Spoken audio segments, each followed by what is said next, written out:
좋은 날입니다. 오늘도 말씀으로 승리하는 하루 되시기를 기도하겠습니다. 오늘 본문은 빌립보서 1장 12절부터 21절 말씀입니다.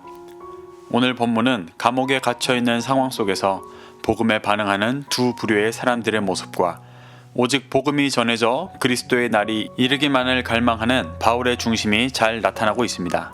한 절 한 절 살펴보도록 하겠습니다. 12절 말씀입니다. 형제들아, 내가 당한 일이 도리어 복음 전파의 진전이 된 줄을 너희가 알기를 원하노라. 바울이 말하는 내가 당한 일은 감옥에 갇혀있는 상황을 말합니다. 바울이 빌립보서를 어디에서 썼는지에 대해 몇몇 의견들이 있지만 대체로 로마 감옥 안에서 썼다고 말합니다.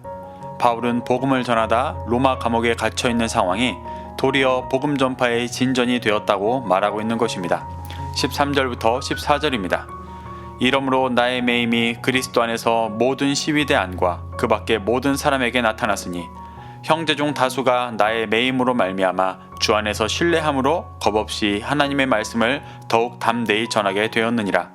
13절에서 나의 매임 역시 감옥에 갇혀있는 상황을 말합니다. 그런데 그리스도 안에서라는 구절의 위치가 애매해 저자가 전달하고자 하는 바를 정확히 이해하지 못할 수도 있을 것 같습니다. 그리스도 안에서는 뒤에 나오는 문장을 꾸며주는 것이 아니라 앞에 있는 나의 매임을 꾸며주고 있습니다. 그래서 조금 더 부드럽게 번역하면 그리스도 안에서 감옥에 갇힌 혹은 그리스도를 위해 감옥에 갇힌으로 표현할 수 있습니다. 또 여기서 시위대는 시위하는 사람들을 말하는 것이 아니라 로마 총독을 지키는 친위대를 말하는 것입니다. 바울이 로마 총독에게 재판받았기 때문에 재판 때 시위대는 바울이 그리스도를 위해 감옥에 갇힌 것을 보았고 그가 변론하는 복음을 들었습니다. 또 그 밖의 모든 사람들이라는 것은 바울의 재판에 관심을 갖던 시위대 외의 모든 사람을 말합니다. 그들은 모두 바울이 재판 때 변론하는 복음을 들었습니다.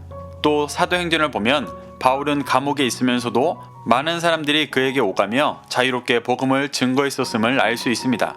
이렇게 바울은 자신이 그리스도를 위해 감옥에 갇혀 재판받으며 복음을 변론하고 또 그 복음을 전하며 모든 시위대 안과 그 밖의 모든 사람들에게 그 진리가 나타났다고 말하고 있는 것입니다. 14절에서 말하는 것이 바울이 감옥에 갇혔음에도 그리스도를 위해 갇혀 복음을 전하는 것이 그 시위대와 다른 사람들에게 드러나기 때문에 혹 그가 감옥에 갇힌 일로 두려워 떨 수 있었던 믿음의 형제들이 오히려 도전을 받고 더 담대히 하나님의 말씀을 전하게 된 것을 말하는 것입니다. 그들은 감옥에 있는 바울마저도 사용하시는 하나님을 보며 더욱 신뢰하게 되었고 어떤 극한 상황에서도 하나님은 일하시는구나, 권력이 아무리 복음을 핍박해도 일하시는 하나님을 막을 수가 없구나 라고 생각했을 것입니다. 그래서 하나님을 기뻐함으로 신뢰함으로 겁없이 하나님의 말씀을 전했을 것입니다. 이것이 바울이 기뻐하는 빌립보 교회의 모습이었습니다.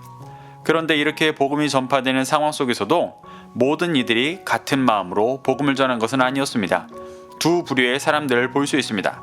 15절부터 17절입니다. 어떤 이들은 투기와 분쟁으로, 어떤 이들은 착한 뜻으로 그리스도를 전파하나니 이들은 내가 복음을 변증하기 위하여 세우심 받은 줄 알고 사랑으로 하나 그들은 나의 매임에 괴로움을 더하게 할 줄로 생각하여 순수하지 못하게 다툼으로 그리스도를 전파하느니라. 15절에서 투기는 헬라원어로 푸후도노스, 즉 단순히 미워하고 질투하는 것이 아닌 타인의 소유를 빼앗고자 하는 욕망을 뜻하는 단어입니다. 또 분쟁은 헬라어로 에리스로 다툼, 논쟁, 불일치를 뜻합니다. 이런 투기와 분쟁으로 그리스도의 뜻을 전파하는 자들은 바울의 사역을 불편해하고 반대했던 그리스도인들이었습니다. 그들은 육신의 정욕을 따라 복음을 전하며 바울이 전하는 진리와 불일치하고 논쟁을 일으키는 거짓 진리를 전하고 바울 사역의 열매를 질투하고 빼앗고자 했었습니다. 반면 착한 뜻으로 그리스도를 전파한 자들은 빌립보 교인들처럼 오직 복음이 전해지고 그리스도의 날이 이르기를 준비했던 자들이었습니다. 이들은 1장 6절에서 말했던 착한 일, 복음을 위한 일에 최선을 다했던 자들이었습니다. 16절에서 말하는 이들은 15절에서 말한 착한 뜻으로 그리스도를 전파하는 자들입니다. 이들은 바울이 복음을 변론하고 전하기 위해 세우심을 받았다는 것을 믿고 바울을 사랑하며 그와 같은 일을 행했습니다. 17절에서 설명하는 그들은 15절에서 말하는 투기와 분쟁으로 전하는 자들입니다. 이들은 그리스도의 날이 이르기를 고대하고 준비하기 위해 복음을 전했다기보다 자신의 유익을 위해 복음을 전했습니다. 그래서 이들은 자신들을 비난하고 가르치려는 바울을 경계했고 바울이 감옥에 갇혀있는 시간을 기회로 여겼습니다. 이들은 바울이 비진리를 전해 하나님께 벌받아 감옥에 갇혔다고 주장하며 그를 비방했습니다. 그래야 자신이 바울보다 옳은 것 같고 그의 열매를 취할 수 있을 것이라 기대하며 힘을 내 투기와 분쟁으로 복음을 전했습니다. 그런데 이런 모습을 바울은 18절과 같이 말합니다.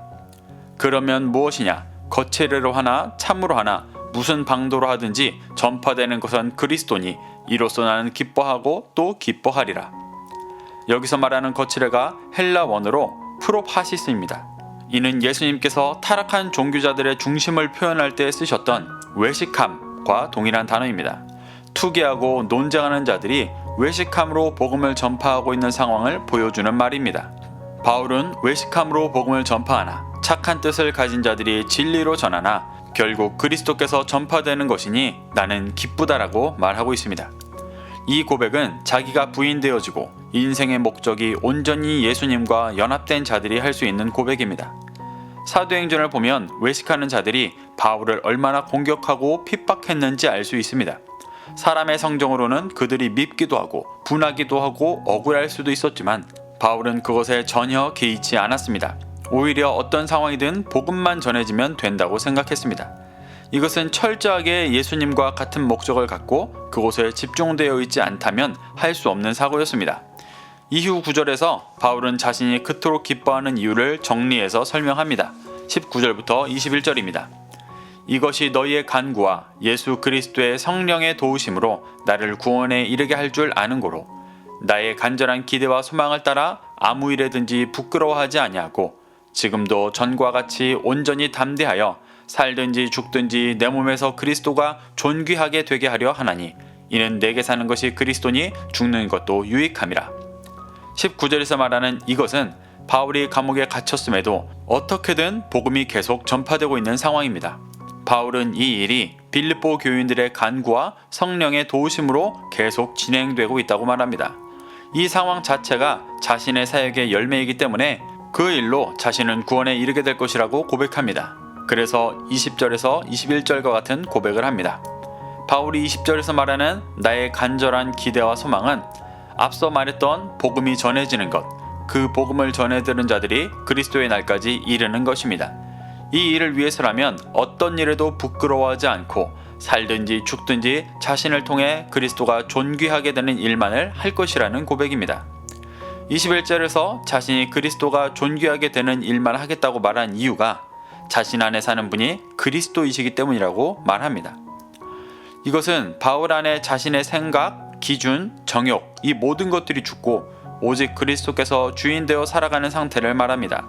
자기를 완전히 부인하고 오직 그리스도의 목적만이 남은 믿음의 사람이 할 수 있는 고백입니다. 그렇기 때문에 복음이 전해지기만 한다면 자신이 죽는 것도 유익하다고 말합니다.